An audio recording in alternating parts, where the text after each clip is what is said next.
Então, estamos começando esse nosso diálogo, essa nossa conversa com uma convidada muito especial, Letícia Matsuoka. Oi, Letícia, que gostoso Oi. estar conversando com você. Muito obrigada. Você é famosa nos círculos internacionais, primeiro, e será famosa agora no Brasil, não por minha culpa, né? Não por minha responsabilidade. Eu só sou uma gotinha nessa chuva de parabéns e de congratulações, né? Que você vai receber. Muita gente vai falar, ó, gostei de ver Letícia, por quê, né, Letícia? Fala só um oi, né? Fala um pouco de você, daí eu vou explicar onde é. Eu preparei 2 slides, aí a gente compartilha e eu vou explicar por que Letícia está ficando e vai ficar mais famosa ainda, né? Então fala, da onde vem esse sorriso tão gostoso, essa simpatia? Isso é cativante. Gostei muito de estar, pela primeira vez estou conversando com a Letícia. A gente só trocou mensagens, né? Por Messenger. Então, obrigada. Eu sou bacharel em design de games pela Universidade Embi Morumbi. Eu me formei em 2018 e hoje eu trabalho com 3D para efeitos visuais, para cinema e séries.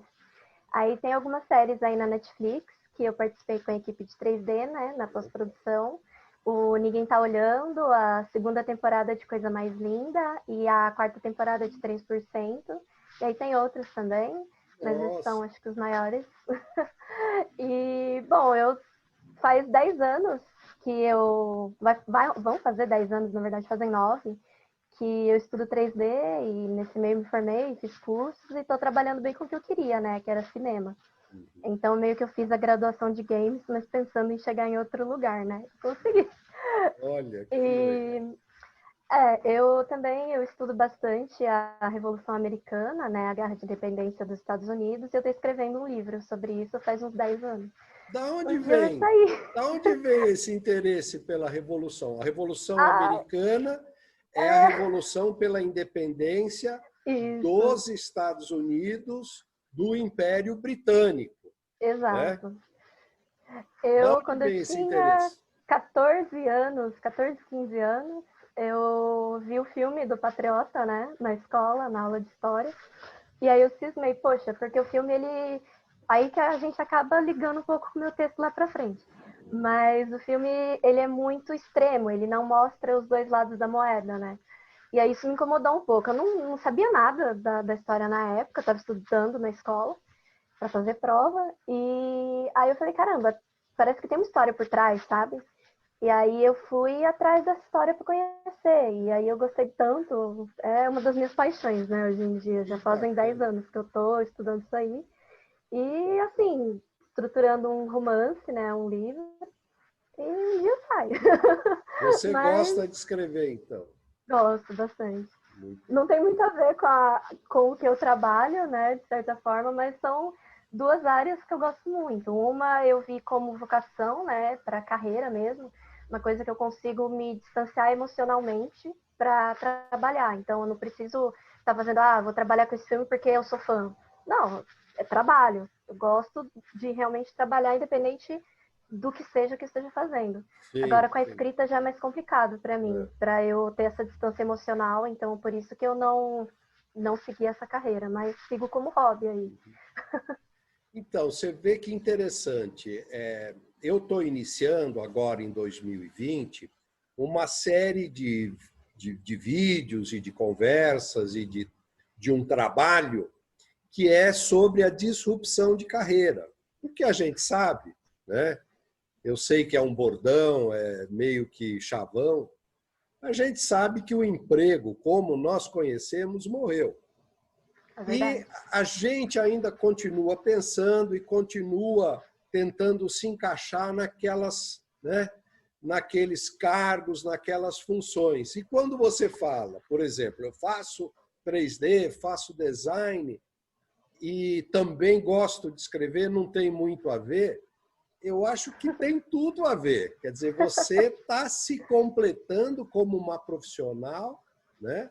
Você vai ter várias habilidades, você vai ter vários skills, e eu acho que isso é que faz com que a pessoa tenha uma empregabilidade maior, quer dizer, já se caracterizando como um profissional antifrágil, porque quando vem um problema, você não fica preso àquela habilidade, àquela avenida, àquela sua condição, né? É verdade. Deixa eu te perguntar, o que você acha que é o seu ponto forte? Ou os seus Ah, pontos fortes, né? eu Além sou da muito simpatia. determinada. Além Ai, da que isso? simpatia. Eu sou uma pessoa muito determinada. E se eu ponho uma ideia na cabeça, assim, eu vou até dar o meu melhor, sabe? Se eu, se é uma coisa que eu quero e que eu sinto que eu não dei o melhor, eu acho que não, sei lá, não me deixa satisfeita. Às vezes não é nem ganhar ou perder, mas saber que pelo menos é o máximo que eu consegui dar no momento de conhecimento que eu tenho. Uhum. E é por isso que eu tô adiando meu livro mais de 10 anos. Olha só, olha só.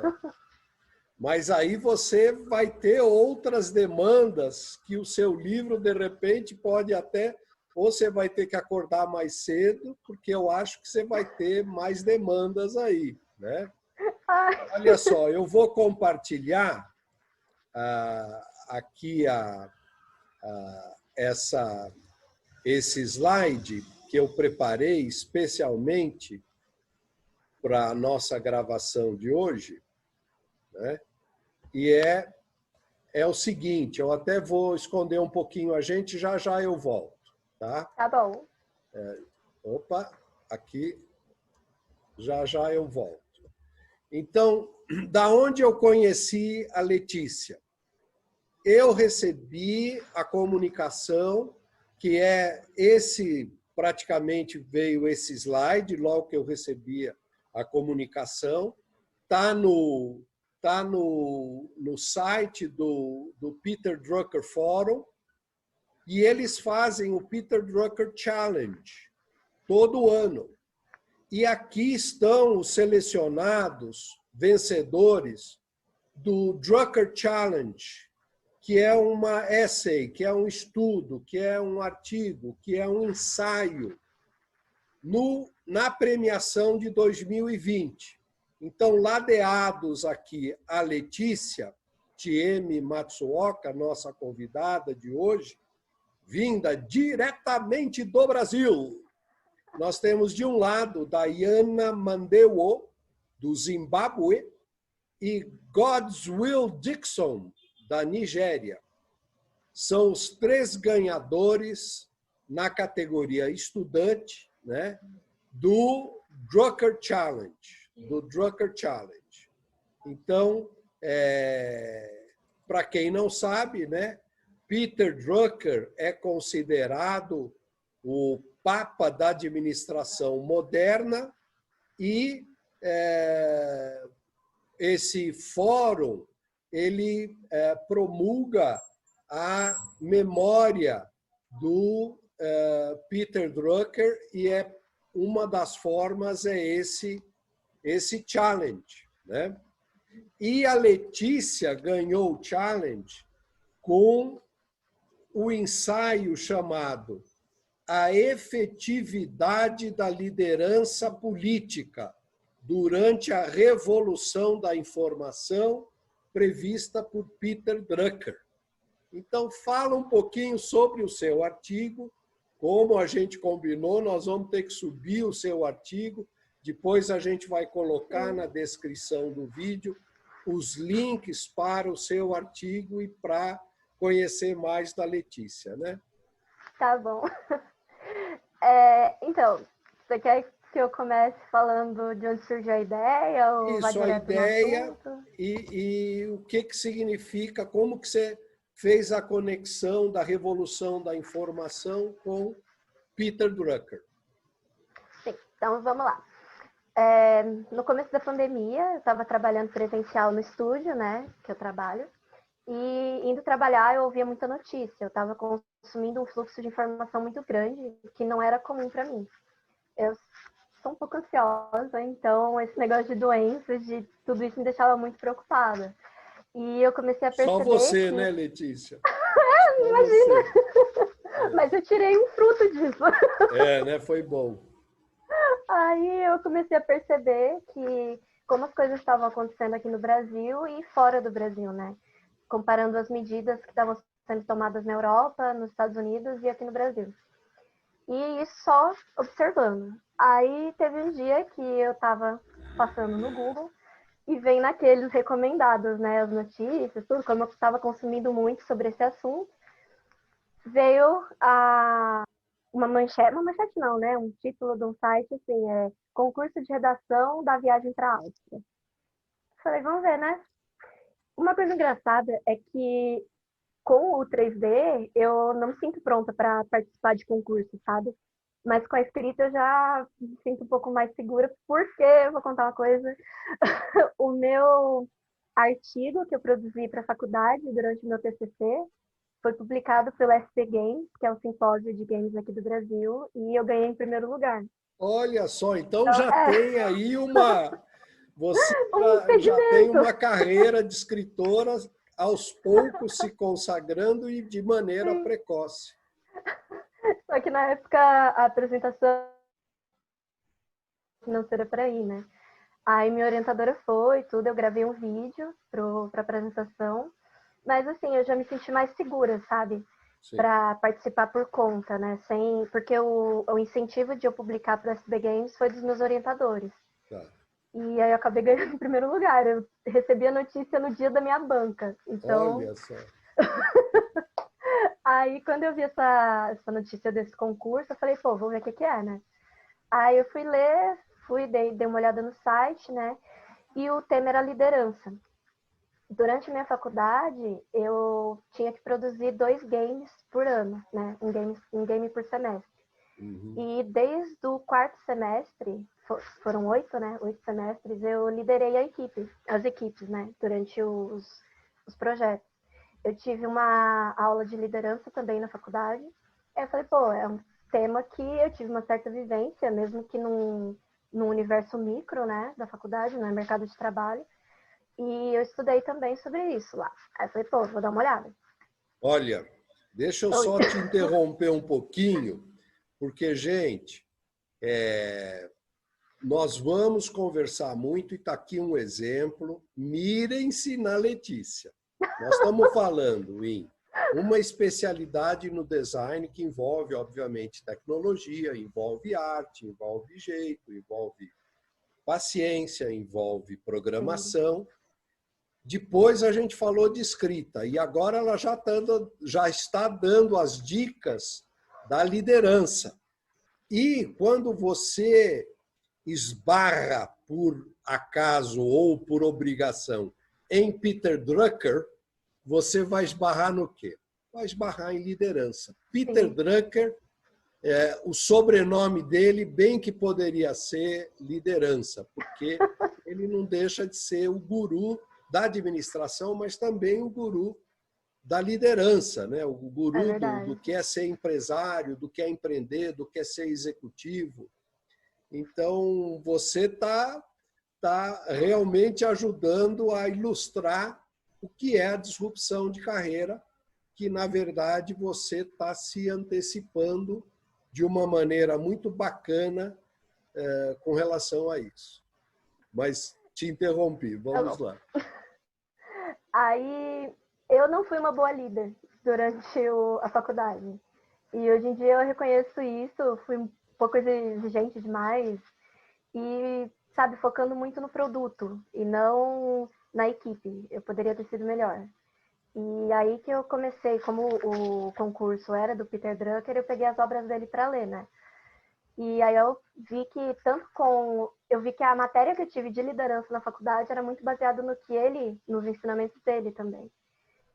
E eu vi que eu poderia ter sido uma líder melhor, mesmo que o resultado dos produtos, né, dos jogos, no fim, tenha sido nota máxima no semestre. mas eu acho que os fins não justificam os meios, sabe? Não. E aí isso mexeu um pouco comigo também.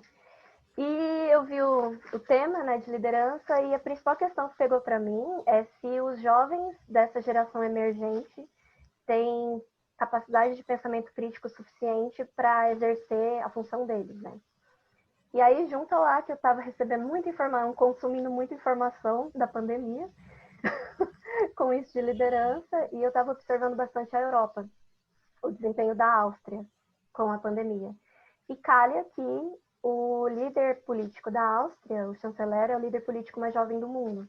Ele, na época que eu estava escrevendo, ele tinha 33, agora ele fez 34, eu acho. E juntou um assunto no outro, eu comecei desenvolvendo meu texto pelo assunto final, que foi liderança. E essa liderança, eu foquei na liderança política, né? Eu pensei um pouco em liderança de startup, porque era mais próximo do meu meio de convívio. Na faculdade eu tive que produzir como se fosse abrir uma empresa, né? Produzir documentação, tudo. Então já era um meio ali de startup, de conhecer investimentos, pitch de negócios. Eu falei, não, eu vou para uma coisa maior, sabe? Eu vou tentar fugir um pouco do que eu já conheço. Quero aprender fora disso. Sim. E aí eu era totalmente desligada de política. Assim, não queria nem saber. Aí, isso da pandemia, como eu sou muito preocupada com saúde, isso me fez me vincular mais à política, tanto do Brasil quanto externa, né? E aí eu comecei a ver como que estava sendo as coisas na Áustria, eu tirei o desempenho da Áustria como um modelo e comparei com o desempenho aqui do Brasil, do governo do Brasil em relação à pandemia. Durante a produção desse tópico, eu comecei a fugir muito, aí para problema do ministro da Justiça, aí eu falei, não interessa, corta. São problemas, mas não vem ao caso agora. Para manter um foco, né? Exato. Do challenge, do desafio. Exato. Aí eu falei um pouco sobre como que foi os primeiros meses da pandemia lá na Áustria, né? E como que foi o método de tomada de decisão do chanceler da Áustria.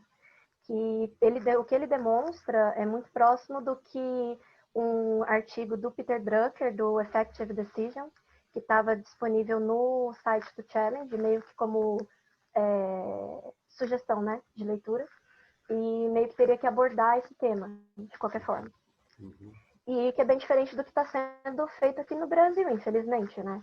A gente vê e como está sendo, não precisa nem ficar falando. E eu comparei também que os outros líderes mais jovens, a Jacinda Ardern, da Nova Zelândia, e o Leo Varadkar, da Irlanda, e aí vai, que eu coloquei os nomes lá no meu texto, com a idade também, comparado com o desempenho na pandemia dos líderes de governo mais velhos, no caso aqui do Brasil, o Donald Trump, o primeiro-ministro da Itália, que também ele teve uma atitude muito negacionista no começo da pandemia, que gerou todo o problema que gerou, assim como teve aqui no Brasil. Só que lá eles se ligaram antes, né? Aqui a gente parece que não se ligou ainda. Uhum. E isso me incomodou muito, sabe? Porque eu sou jovem, eu tenho 25 anos. No meu primeiro estágio, durante a faculdade, no segundo semestre, eu trabalhei em um estúdio, né, de animação, e a equipe teve meio que uma rejeição comigo por ser muito jovem na época. Foi em 2015, eu tinha 20. Eu sou ruim de matemática, desculpa. Eu escrevo, não desenho, né? Faço desenho no computador, mas não faço conta. Mas com a calculadora você faz, né? Com os dedinhos, né? A gente faz conta. Ou com Excel. Mas eu tive eu sofri uma certa rejeição, assim, da equipe por ser muito nova. Eu tive muitos questionamentos de, você tá fazendo faculdade para essa área de 3D, você não vai a lugar nenhum. Sabe? Eu ouvi muito isso. E eu acho muito, muito chato, assim, quando as pessoas subjugam a gente pela idade. E eu vejo muito que o líder político da Austrália, não da Áustria, pelo amor de Deus, muitas manchetes de jornal também questionaram muito ele no começo da carreira dele, por ele ser muito jovem. Sim. E assumir cargos importantes, né? E isso pegou um pouco para mim também, com a vivência que eu tive. E eu acho errado, sabe? Esse cenário da pandemia mostra pra gente que, até uma frase que eu coloco lá no texto, o pensamento que a gente tem é que líderes mais velhos vão ser mais experientes e vão ser mais efetivos. Só que não necessariamente a idade tem a ver com a efetividade da liderança.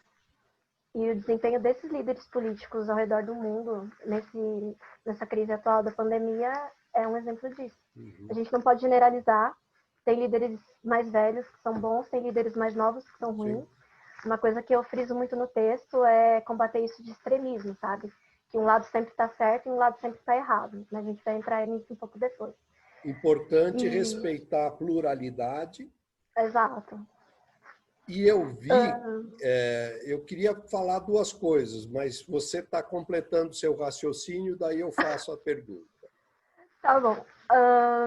Eu comecei a desenvolver o texto, né, com base na liderança, e uma das questões que tinha era como distinguir o que é verdade nessa selva de fake news, de influenciador digital, porque hoje a gente recebe muita informação, como eu estava consumindo muita informação sobre a pandemia também. Sim. E aí eu falei, pô, então eu vou estudar mais sobre fake news, porque a gente pensa que aqui no Brasil esse termo é muito vulgarizado, sabe? Qualquer coisa, porque atriz, não sei o que, tá com fulano de tal, depois tá com outro. Não, é fake news. Não, gente, isso é muito maior do que fofoca de famoso, sabe? Uhum. Como eu falei lá no texto, se vocês quiserem dar uma lida depois, isso molda a política de um país inteiro, se deixar. Uhum. Já aconteceu nos Estados Unidos. E tem investigações de que aconteceu aqui no Brasil também. Uhum. Então, eu acho que, claro, o concurso foi um impulso muito grande para eu estudar sobre isso, mas eu não sei como estaria a minha cabeça politicamente hoje se eu não tivesse ido estudar o que realmente é isso. Porque eu estava vivendo dentro de uma bolha social, né? Um filtro bolha. E eu não tinha noção disso. O tema do concurso me fez ir atrás e ver que eu estava vivendo assim. Uhum. E é complicado, porque se a gente não vai atrás, a gente não sabe disso. Uhum. Não é uma coisa aberta, sabe? Não está claro, né? Você não enxerga a coisa clara se não houver uma provocação que chame a atenção e que faça você acordar, a coisa passa despercebida. E é por isso você aborda muito forte a questão de fake news, né? E todos nós participamos de vários grupos de WhatsApp, e quantas vezes a gente não recebe, né, um vídeo do filho e do neto do fulano, um vídeo da poesia que foi fulano que fez. Quando você vai ver, é fake news.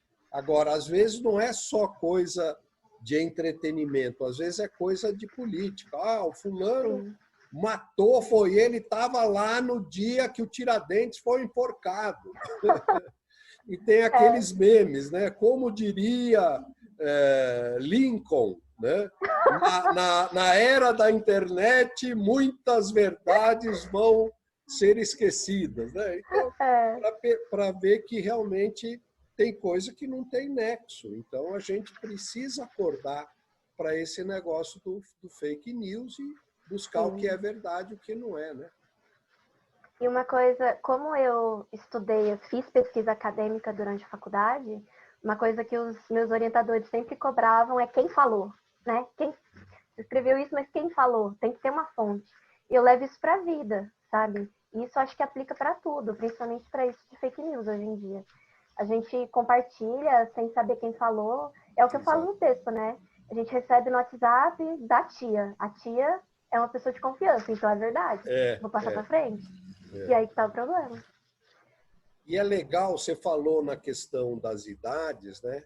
E até você usou um termo que eu preciso esclarecer, porque você não sabe, a gente está se conhecendo hoje pela primeira vez, mas eu fiz um estudo também, faz 10 anos, né, sobre as gerações brasileiras, e a sua geração, que é a geração que nasceu entre 85 a 2006, né, você se enquadra nisso, né? Você nasceu em 95, então é depois de 85, né? essa geração, que é a sua geração, é a geração globalizados, foi o nome que eu atribuo a esse grupo geracional que tem essa faixa de idade. E a geração depois da sua chama-se geração emergente, porque ela tem a ver com a emergência desses jovens, né, que não vão ter contato ou conhecimento do mundo analógico, né? É verdade. E você já teve um pouquinho, você ainda pegou um pouquinho de sombra do mundo analógico, mas esses resquícios, para quem nasceu a partir de 2007, não haverá mais. Então, Verdade. eu uso essa terminologia, né? E é muito legal, porque também tem a ver com a questão dessa, não diria conflito de geração, mas o desafio de você integrar a geração, fazer a integração entre os grupos geracionais. E quando a gente fala, né, a tia falou, né, a tia do WhatsApp, a gente não está fazendo desdém de alguém que é mais velho, de alguém que é de uma geração que é acima da dos jovens de hoje. Mas a gente está meio que uma forma caricata, colocando que, se não conseguir entender, compreender a linguagem digital de hoje, né, aqueles que não nasceram no signo da internet vão ter dificuldades e, como você colocou no seu artigo, serão mais fáceis de ser enganados pela fake news, pela notícia Verdade. que não é a correta. Mas as fake news, no caso político, as que são feitas, né, a partir de estudo, de coleta de dados, Sim. Eles têm um alvo diferente. Sim. Tem fake news que eles sabem que afetam os jovens, que os jovens vão compartilhar, e tem as fake news que eles fazem para as pessoas mais velhas. Então, é bem complicado. Eles sabem o que estão fazendo. Eu não sabia desse caso da Cambridge Analytica, né? Sim. Você vê que aqui no Brasil se falaram, porque o criador do Facebook foi depor nos Estados Unidos porque vazou dados. Você fala, e daí? Sabe? E aqui, né, foi bem parecido o que aconteceu. Então, exato. Eu só fiquei sabendo disso porque eu fui atrás. Eu queria mais que essas notícias viessem de uma forma mais ampla pra gente. Uhum. Não deve ter uma pessoa lá nos Estados Unidos que não saiba disso que aconteceu, porque passa para eles. Agora, pra gente aqui não, sendo que é uma coisa que não é isolado lá. Não né? E realmente tem a ver com a influência, tem a ver com a manipulação do público, né? Tem a ver com a manipulação dos eleitores. Né? Hoje a gente não vai abordar isso, mas quem sabe a gente pode fazer. Você conhece o Ocean, que são as 5 letras que definem personalidades. Então, tipo assim, o O, se não me engano, é de openness, que é de aberto. Então, a Cambridge Analytica, ela conseguiu atribuir pesos de cada uma dessas 5 letras para atrelar ao perfil do indivíduo, e aí a fake news, a notícia verdade pela metade, ela ia para aquele que era do perfil O, que seria o perfil de abertura, vamos dizer, né? Que está aberto para conhecer, para experimentar, para saber novidades. Então, para cada perfil foi feito um bombardeio de fake news. Fake news. É verdade. Agora, deixa eu aproveitar, até como um rápido teaser, né? Um trailer do que está no seu artigo, que me chamou a atenção. Eu falei, nossa, a Letícia conseguiu me prender só nesse primeiro parágrafo, que é a introdução de um tema que tem a ver com a fake news, né? Algumas pessoas, mesmo que tenham só assistido o Patriota, né, do Mel Gibson, né? Isso. Pode entender um pouquinho aquela briga dos ingleses, dos britânicos com os colonos, né? Vamos dizer assim, ainda não estava caracterizado como uma nação, os americanos, mas se você estudar a história dos Estados Unidos, eu tive a oportunidade de estudar, né? Claro que faz tempo, mas a gente sabe como foi, né? Como envolveram na Revolução todas essas tropas, como Washington, né? George Washington foi o grande artífice da vitória da independência, foi o grande comandante. Até hoje ele é extremamente respeitado nos Estados Unidos, cultuado como um líder, como um comandante. E você pegou um trechinho, um pedacinho de uma história que é uma história fantástica, né? Que tem a ver um pouco com fake news. Conta rapidinho para nós como que é. Ai, meu Deus. Eu te ajudo, eu estou aqui com o artigo, eu te ajudo. Vai. É que rapidinho acho que não vai ser, né? Que você viu que eu gosto de falar, verdade, né? É verdade, é verdade. Bom, eu estudo a vida desse cara já faz uns 10 anos, do Tarleton. E é muito interessante, assim, porque tudo que tem sobre a guerra é mais do lado americano, sabe? Então é óbvio que quem era contra você, você vai fazer o diabo, né? Vai pintar a caveira do sujeito. E a gente vê que tem o outro lado da moeda, que é aquela sensação que eu tive vendo o filme. Eu tinha 14, 15 anos. E é uma coisa que eu não sei explicar. Eu gosto muito desse assunto. Esse combate que eu comentei no início do texto é uma coisa que fez os colonos dos Estados Unidos, porque a guerra no sul e a guerra no norte foram bem diferentes, né? Tanto que todas as séries, filmes, a maioria que a gente tem, livros, retrata muito a parte do norte e a parte Você do está sul. falando da Guerra da Secessão. Não. Não, da independência dos Estados Unidos. Da Guerra da Independência, que você tem o grupo do norte, dos americanos que viviam no norte, né? E o grupo dos americanos que viviam no sul, que acabaram fazendo uma parceria com os franceses, não foi isso? É que no norte era mais comércio, né? E no sul era mais plantação. Sim. Então eram sociedades diferentes. Sim. Sempre foram, né? Sim, até depois na Guerra da Secessão. Acabou a Guerra da Secessão provando isso. Só que a independência começou, o movimento começou no norte.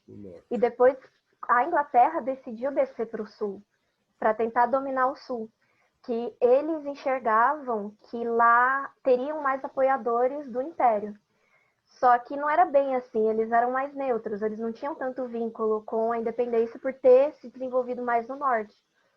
E a colônia da Carolina do Sul era dominada pelos americanos não, né? Pelos colonos, pelos patriotas, pelo exército continental. E no começo da guerra, a Inglaterra tinha tentado tomar o porto de Charleston, mas não conseguiu. Daí eles foram para o norte. E depois, por volta de 1780, 1779, 1780, eles viram para o sul. Em 1780, eles capturam Charleston, o porto de Charleston, que era um dos mais importantes, né, na Carolina do Sul. E aí dá início à parte da Guerra no Sul, que é bem perto do finalzinho. E esse cara que eu estudo, ele foi mais ativo no Sul.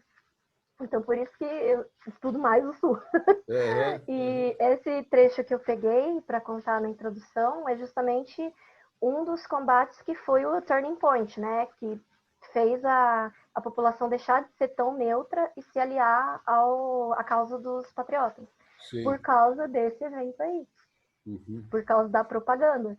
E por muitos anos, até hoje, você vê, até na época do filme, claro que o filme puxou assim, o cara foi acusado disso, então vamos escalonar para um tamanho de queimar pessoas na igreja, inocentes, civis, mulheres e crianças. Calma. Não fez. Toda a história tem os dois lados e a gente precisa olhar Exato. com um certo ceticismo, com certo questionamento, com certa dúvida, para conhecer Sempre a procurar verdade uma a fundo. fonte. Ir à fonte, né? Como Exato. seus professores mandavam, né? Quem é que falou Quem isso? disse? Né? Quem que disse? E tem livros, tem estudos sobre esse acontecimento lá, né? Então, aí eu peguei um até de referência.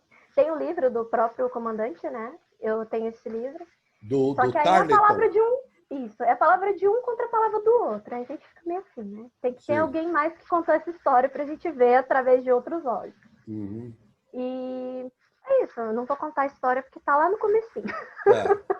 Mas você faz uso, né, desse massacre de Waxhaw, né? É assim que se fala, né? Waxhaw. E você encontra isso, eu não sei se tem em português, eu li sobre o massacre na Wikipedia em inglês, né? E realmente aborda o próprio tenente-coronel Banastre Tarleton, né? Então tem lá na Wikipedia, se você quiser, mas também se o Google vai te dar um monte de link aí legal, né, para você conhecer. E é legal que você mostra como o exército continental, que é dos colonos, né, que trabalhava no continente americano, no continente dos Estados Unidos, que usou a história desse massacre, o que aconteceu, né, a perversidade da guerra, para sensibilizar corações e mentes, né? E famílias liberarem os filhos para irem lutar pelo exército continental, né? Jovens ficarem realmente desafiados e aceitarem, serem recrutados, se voluntariarem para o exército continental, que acabou levando à Revolução Americana, à independência dos Estados Unidos. Né? É verdade. Porque a guerra acabou no sul, né? Acabou na Virgínia, em Yorktown. Um outro turning point que teve foi a Batalha de Cowpens, que foi liderada pelo Tal.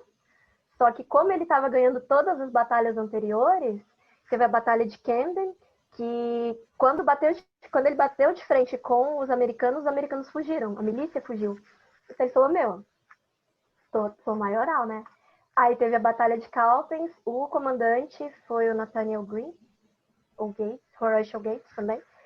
E eles usaram isso de fingir que a milícia ia fugir para ir por trás, e lá atrás estava o exército continental, e a cavalaria bateu de frente.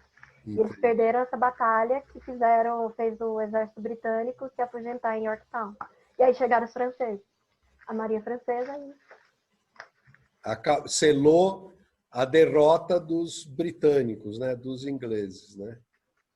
E realmente a gente conhece pouco, a gente até conhece, o brasileiro conhece pouco da sua própria história, né? Eu conheço menos do Brasil, dos Estados Unidos. Mas é legal, é gostoso a gente rever a história, né? Sim. Eu vi que você usa, né, como você falou, citações, né, do Peter Drucker.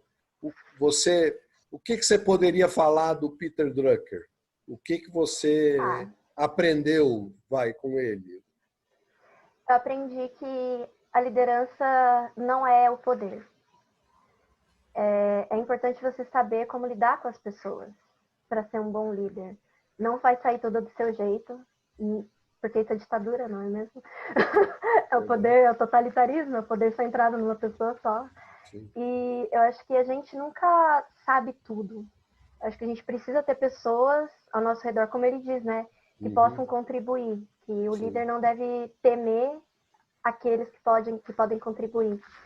E eu vejo muito isso ao contrário, que está acontecendo agora no governo brasileiro. E é muito complicado, sabe? Eu acho que as coisas que ele ensinou, tudo que ele falou, não se limita à empresa. Eu acho que tem uma visão macro, política, e é como eu falei no texto. Seguir a tomada de decisão, né? Uma coisa que ele fala. Tomar decisão é fácil, o difícil é fazer funcionar. Uhum. E a gente viu muito isso na pandemia. E eu acho que os ensinamentos dele dão sim para salvar vidas, sabe? Sobre as decisões, porque é uma doença nova, a gente não sabe o que fazer. E tudo que ele ensinou, tanto quanto ele fala, né, que o problema a gente nunca sabe totalmente do problema. Um bom líder que usa o pensamento crítico tem que conseguir enxergar de vários lados para resolver um problema e não pensar de uma única forma. Eu acho que ter uma equipe, trabalhar em equipe ajuda nisso. Uhum. Ajuda a gente ter várias visões de um único problema. Uhum. É legal que você falou uma qualidade, um atributo que tem a ver com líder, mas que tem a ver também com esse processo da reinvenção da carreira, da reinvenção do que é ser um profissional, que é o pensamento crítico. Quer dizer, Sim. você, e até é uma forma de você se inocular contra o fake news. É você ter crítica, como você falou, né? Primeiro, pergunta, qual é a referência? Eu não sei se você já viu, mas tem uma propaganda que, inclusive, está sendo promovida pela Justiça Eleitoral, O né? TSE, né? Que é para como é que você detecta fake news, como é isso? Verifica, vê qual é a fonte, né? Pesquisa, vê se realmente tem a ver com, com a verdade, tem a ver com fatos, né? Se mais de um está repercutindo isso, né? Então, é muito importante ter o pensamento crítico até para você preparar o seu mapa de jornada, o seu mapa do futuro, né? Como você Sim, vai trilhar o seu futuro, né? concordo. Mas um ponto disso eu achei muito interessante quando eu vi essa propaganda. Só que se você não fala o tamanho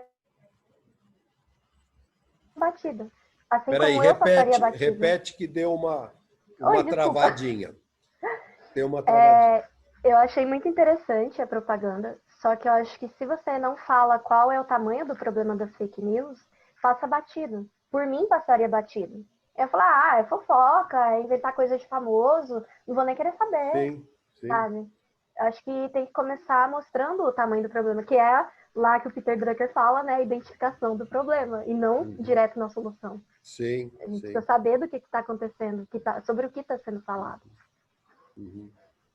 Então, não, é por aí, é muito, acho que bem propício a nossa conversa, alinha de forma muito bacana, muito assim forte, firme, com relação à bandeira que a gente está levantando, que tem a ver com Sim, gerações, que tem a ver com o futuro do trabalho, que tem a ver com disrupção. Se você fosse dar 2 ou 3 conselhos para seu irmão, sua irmã, seu primo, seu amigo, sua colega, sobre a carreira, sobre o futuro do trabalho, sobre se preparar para não estar sujeito a essas tempestades, né? Que serão, como o pessoal diz, né? O novo normal, né? uhum. Vai ser, vai ser tempestade, vai ser mudança uma atrás da outra. Que conselhos Sim. você daria? Então, frente a essa pandemia, frente ao novo normal, eu não vejo muito o que eu posso falar, porque eu ainda estou vivendo isso, né? Mas, pelo menos em relação à carreira, assim, a objetivos, eu acho que a gente tem que ser realista, mas a gente não tem que deixar de sonhar. Para mim foi muito difícil. Eu falava, eu quero trabalhar com cinema digital, né? 3D para cinema. Não tem faculdade disso no Brasil. Cursos são super caros. Eu falei, tá, e aí? Eu não sei se autodidata é mito, mas eu aprendi inglês sozinha. E eu comecei Olha, aprendendo 3D sozinha também. E depois de uns 3 anos de eu estar estudando 3D sozinha, que eu fui fazer um curso, né? E aí, quando eu cheguei na faculdade, também eu já sabia o que iam passar. Então, a parte do 3D na faculdade, eu falei, já sei. Aí, mas aprendi coisas fora isso, né? Porque o bom da faculdade é isso. Muita gente fala dessa área de tecnologia, não, o importante é portfólio. Tá, o importante é portfólio. Só que eu acho que você não é um profissional completo, pelo menos na minha área, se você só souber apertar botão. Porque a gente trabalha com um programa de computador. Sim. Apertar botão, Sim. qualquer um aperta, É. sabe? Você tem que ter a visão de como, de saber solucionar o problema, de saber gerenciar. E tudo isso eu aprendi na faculdade. E, claro, aprende também no mercado de trabalho. Mas eu acho que é muito importante já chegar com uma preparação. Eu acho que tem uma valorização maior, sabe? Eu vejo muita gente falar mal do curso que eu fiz. E eu falo, gente, vocês estudaram errado. Porque muita gente espera que... Um conselho de carreira, né? Não que eu seja a melhor pessoa para falar, eu sou muito nova. Não, mas é válida. Sua fala, sua opinião é válida. Mas nunca esperar que vão te entregar tudo picado. O que te dão na faculdade né? Mastigadinho. para você engolir. O que te dão na faculdade, o que te dão no curso, o que te dão no mercado de trabalho é uma base, é um pontapé para você ir atrás. Sim. Se você pensa, todo mundo que está numa sala de aula, ou todo mundo que está na mesma equipe no trabalho, vai ter acesso ao mesmo conhecimento. Se você se limitar ali, você vai ser um profissional mediano, igual aos outros que estão competindo com você. Então, você tem que ir atrás. Tem que ir atrás por conta para aprender. Seja o que você tem curiosidade. E uma coisa que a gente nunca desenvolve, se não for atrás, é saber descobrir o problema, né? Eu tô aprendendo alemão por conta agora para poder ir lá para a Áustria ano que vem, né? Sério? Alemão? Olha, que então, bacana. assim, eu acho muito importante eu ter começado... Eu já aprendi inglês, então meio que já sei como que eu aprendo, sabe? Legal. Mas é importante começar sozinho, porque a gente vai atrás. A gente vê onde está a dificuldade.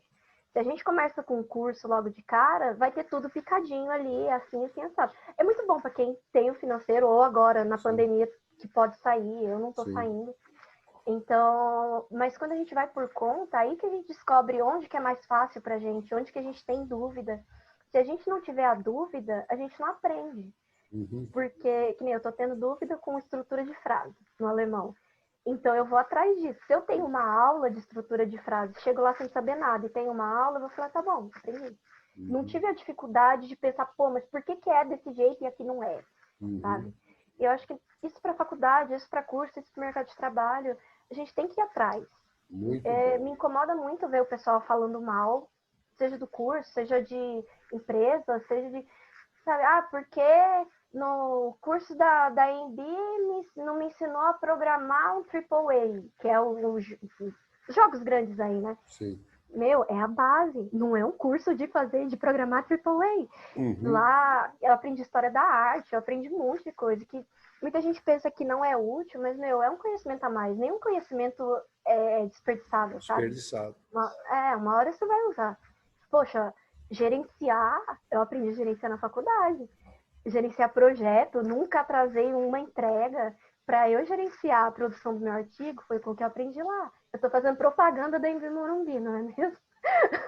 Mas, poxa, é verdade. Mas é importante. Essa formação acadêmica tem até um termo legal, que é o seguinte: essa experiência na universidade é um jeito de marinar o jovem para ele passar por essa transformação e daí ele ir para o mercado de trabalho já vai com esse molho, já vai com esse gostinho, já vai com essa influência, essa coisa.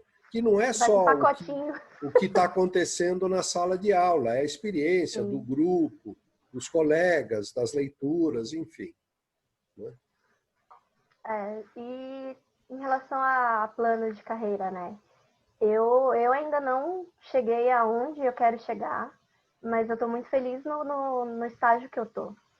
Poxa, eu estou trabalhando no maior estúdio de efeitos visuais do Brasil. Muito e bacana. Eu mirei, eu falei, eu quero trabalhar com cinema digital. Então, mas tem curso de design de animação. Eu odeio animar. Falei, não é isso que eu vou fazer. E aí eu vi também que esse curso, por exemplo, era muito mais limitado de onde eu poderia trabalhar como segundas opções do que o curso de games. Então, eu achei o curso de games mais abrangente. Então, eu fui para ele. E mesmo seguindo, fazendo uma curva, eu consegui chegar onde eu queria chegar, né? Que é no cinema. Muito bacana. Eu acho que a gente tem que ter determinação, sabe? Não... Claro, tem que tirar um tempo para jogar, tem que tirar um tempo para divertir, para ter lazer, para dormir, para aprender uma coisa diferente, que seja fora do que a gente vê todo dia. Mas eu acho que a gente sempre tem que pensar, sabe? Quem a gente quer ser quando se olhar no espelho. Quando eu estava na escola e eu já mexia com 3D, pensava, poxa, será que um dia eu vou me olhar no espelho e falar, caramba, eu sou generalista 3D, que é a posição que eu ocupo hoje. E hoje em dia eu consigo olhar no espelho e falar, eu sou generalista 3D. E é muito satisfatório. Eu acho que a gente tem que valorizar as pequenas vitórias também. Isso é fundamental, sabe? Não Muito pensar bacana. só que o objetivo, a gente só vai estar bem quando chegar onde quer chegar. Quando eu produzi o artigo, eu me foquei em curtir a jornada da produção. Assim como eu curto a jornada de produzir peças em 3D. E eu gosto de escrever também, então eu curti bastante. Aí o mais difícil para mim está sendo curtir esse 1 ano que eu vou ter que esperar até viajar.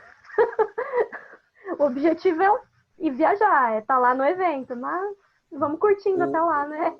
Explica um pouco para gente, quer dizer, o fato de você ter ganho, ser uma das ganhadoras do Drucker Challenge, vai propiciar a você uma viagem para o Peter Drucker Forum, que acontece em Viena sempre no final do ano, né? Sim. Vai ser novembro de 2021 que você vai? Então, era para eu ir agora em outubro, no fim de outubro.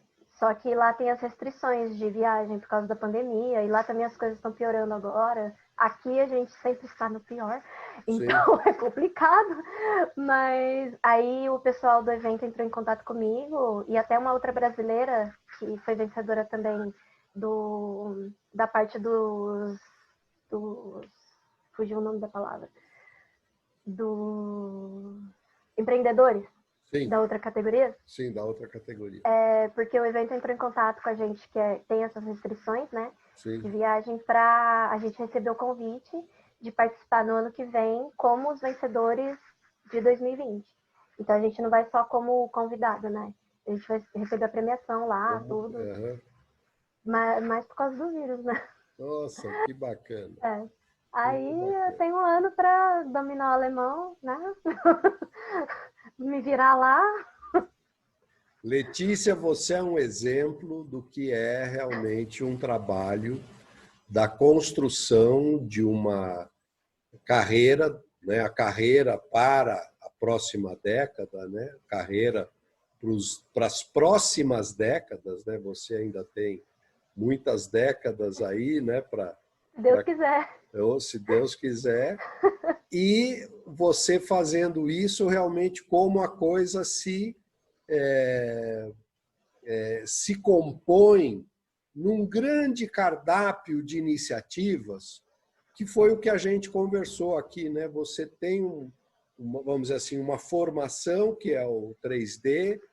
Você hoje ocupa uma posição como generalista de 3D, mas você também foi abrindo leque, né? Trabalha com escrita, com expressão. Queira ou não, você faz roteiro, porque você está escrevendo um livro, né? Você faz pesquisa, você amplia, você quer conhecer o que é liderança, você está trabalhando com os princípios da liderança, tanto é que você elaborou uma pesquisa, inclusive, no que se refere a pensamento crítico. A questão de uma outra língua, você já, além de dominar o português, já abraçou o inglês, agora está abraçando o alemão. Você realmente está descortinando o que é ser um profissional globalizado, né? Que pode se comunicar. Não, eu acho fantástico eu começar a série de diálogos, de conversas, e ter você como um exemplo, como uma puxada, uma chamada para realizar a disrupção de carreira. Nós estamos iniciando, deixa eu aproveitar para agora eu fazer um pouquinho de propaganda. Nós estamos iniciando um projeto chamado Dom Aquiles. Dom Aquiles, a gente usa a figura do meu bisavô, que foi um cara de circo. Tem uma foto dele lá na década de 1910, ele está tocando banjo e está em cima do cabo de aço, porque ele era de circo, porque não tinha para ele tempo ruim.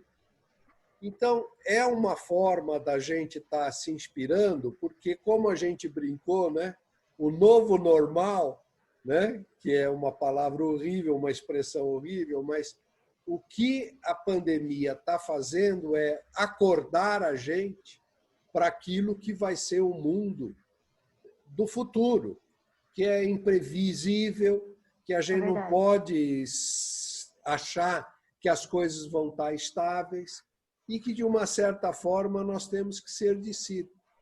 E esse Dom Aquiles é um trabalho para a gente, um projeto, né, onde a gente vai enfatizar o preparo, o olhar para o futuro, para a disrupção de carreira, para realmente a nova jornada profissional. E eu fico muito contente que você inaugurando essa série de conversas, você é um exemplo mais que bacana do que é a disrupção de carreira, do que é uma seguidora de preceitos do Dom Aquiles. Obrigada. Muito legal. Letícia, vamos terminar. Eu quero agradecer.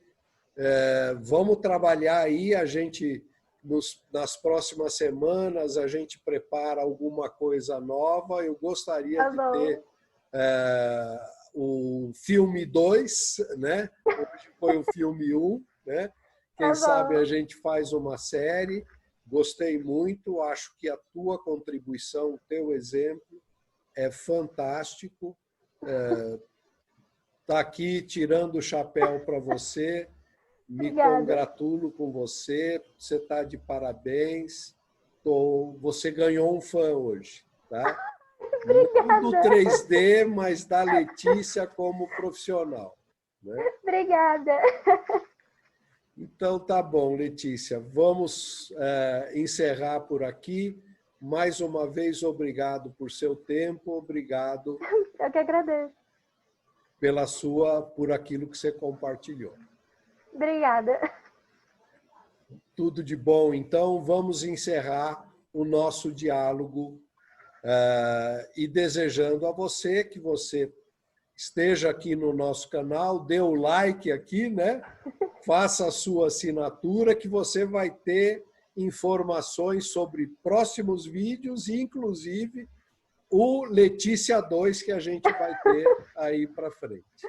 Um abraço, tudo de bom, Letícia. Obrigado, hein? Tchau.